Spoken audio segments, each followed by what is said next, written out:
ఇంకోటి నా దగ్గర కూడా ఏ కళ్యాణ లక్ష్మి అయినా సీఎంఆర్ఎఫ్ అయినా ఏమైనా వస్తే ఏది చూడకుండా వాళ్ళ అర్హుల కాదా అది అయినాకనే కదా మన దగ్గరకు వస్తుంది.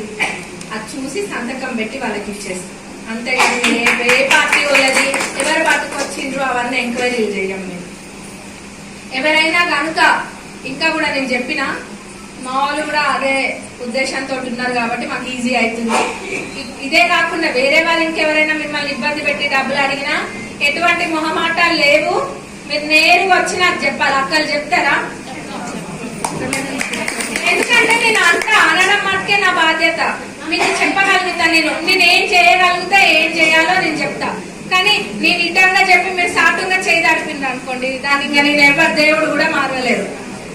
మీరు చెప్పాలి. ఏదైనా ఉంటే ధైర్యం చేసి వచ్చి నా దగ్గర చెప్పాలి. నా దగ్గర చెప్పినప్పుడు ఎవరు ఉండరు, మీరు నేనే ఉంటాం. భయపడేది కూడా లేదు. ఏది ఉన్నా చెప్పండి. ఇప్పుడు ఏమైనా అయింది అట్లా కాలేదా? చూసిండ్రా మరి మనోళ్ళు మంచోళ్ళ కాదా? అడగరు. ఎందుకంటే నేను చెప్పినా కదా, వాళ్ళు మీకు చెక్కులు వస్తే కడుపు నింపుకుంటారు. 10,000 గతంలో 10,000 ఇస్తే చెక్ వచ్చేదంట. 10,000 5,000 ఎంతో. ఇంకా అదంతా కూడా మన దగ్గర లేదు. నేను చెప్తున్నా కదా, అందరూ బయట ఎట్లున్నా మనసు మంచిది మన వాళ్ళది. మీ అందరు కూడా మంచోళ్ళు. మీకు ఏ ఇబ్బంది ఉన్నా నేనున్నా. మీకన్నా చాలా మీలో ఇక్కడ కూర్చున్న వాళ్ళలో చాలా మంది కన్నా కూడా చిన్నదాన్ని.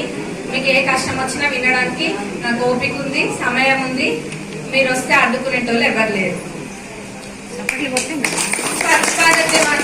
స్వచ్ఛ హీ సేవాది మటుకు, స్వచ్ఛతా హీ సేవాది మటుకు మీరు అందరు కూడా పాటించాలి.